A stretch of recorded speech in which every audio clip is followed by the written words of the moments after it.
This is another MyView TV exclusive. Please remember to hit the notification bell, like, share, and subscribe.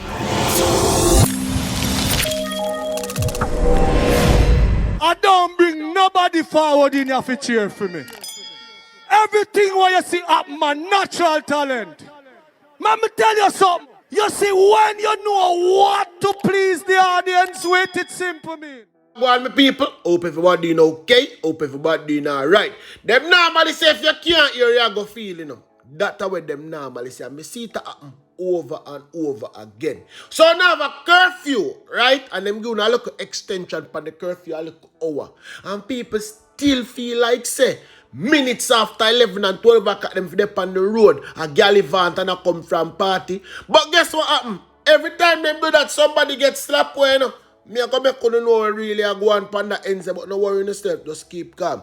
Kingston Freeport Terminal, Sean Taylor was fined $325,000 or 3 months imprisonment after he pleaded guilty to possession of cocaine. The other charges of dealing in cocaine, conspiracy, and importing cocaine were dismissed in Kingston and St. Andrew Parish Court. His attorney, Don Foot, made a plea for the 40-year-old man not to face prison sentence. The police report that at about 3:15 a.m. on Saturday, July 27, 2019, Taylor was aboard a cargo vessel that arrived from Colombia, where he was caught offloading the cocaine, which was concealed under the anchor. The drug, which weighed approximately 22 pounds, had an estimated street value of $20 million.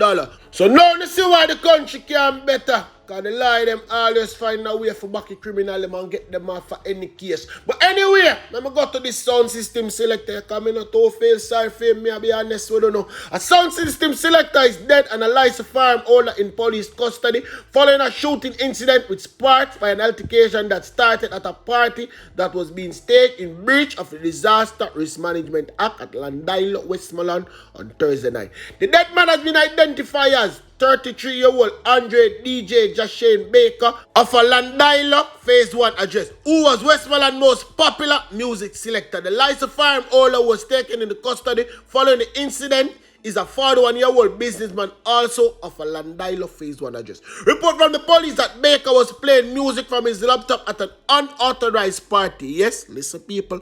Unauthorized party being staged at Landilo housing scheme when a female patron reportedly bounced against the laptop, result in it being damaged. Me not too feel sorry for the laptop, people. Me I'll be honest with you. An argument reported developed between the woman and Baker after he began demanding payment for the damaged laptop. The businessman intervened and he too got embroiled in the heated argument. However, one patron managed to quell the dispute. At about 11:40 p.m., listen now, people, long after curfew hours, while the party goers were leaving the venue, the businessman was reportedly sitting in his Range Rover motor vehicle, which was parked along the Landilo main road, when Baker accosted him. Another altercation developed between the man, during which a firearm was brought into play, and Baker was shot dead. The police were summoned to the scene. When the police arrived, Baker was seen on the ground suffering from gunshot wound. He was rushed to the Savlamar Hospital. A dead man them pick up still that the people them stay.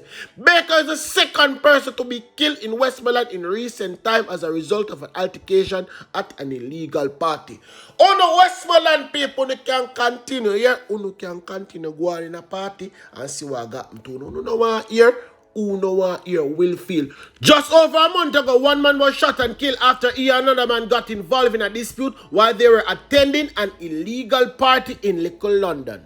We are aware that these illegal parties are being held, and so far we have been successful in clamping down on a number of them. But these persons are always finding other ways to host these events, a police officer told us. We hope the promoter and other persons hosting these illegal events realize that lives are being lost at the event. No, man. You don't need to tell them that.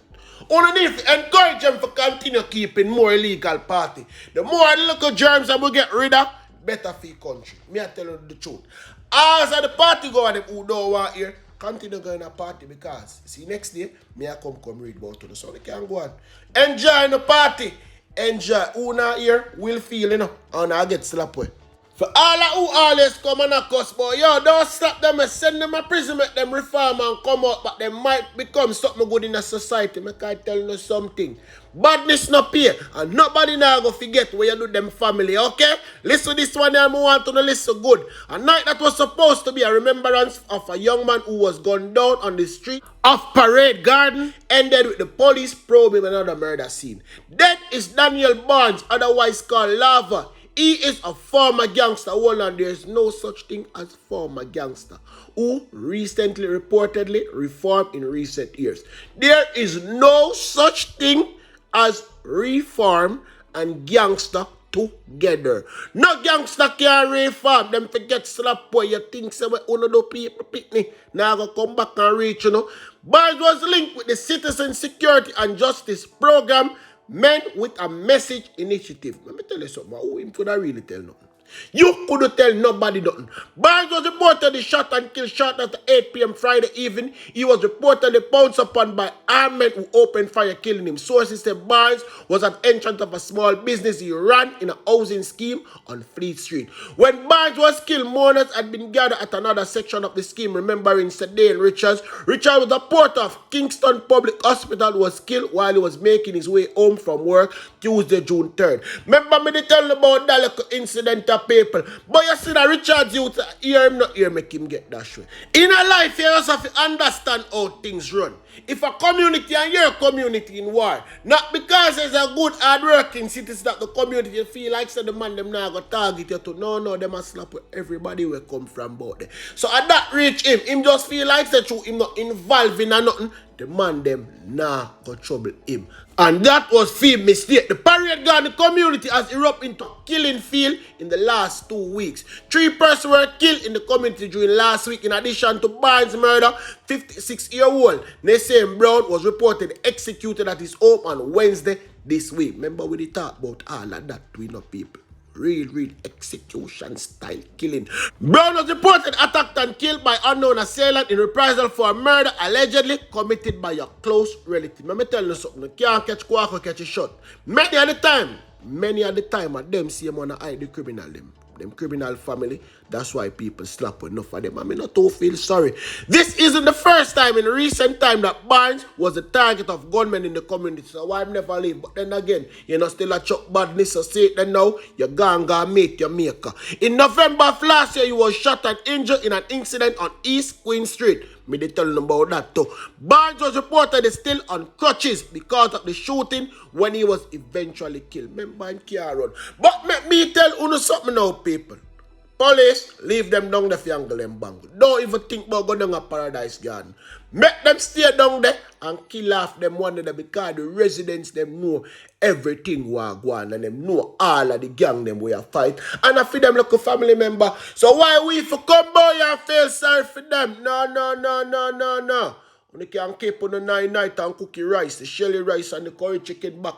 You understand? And the chicken food soup and make a paper them name some free food. Me I tell you the truth. But you just need to do it within the curfew hours. Okay? Remember me tell you so they can do that little thing there. And if police them come tell the police them say, I may send if you give the paper them some free food.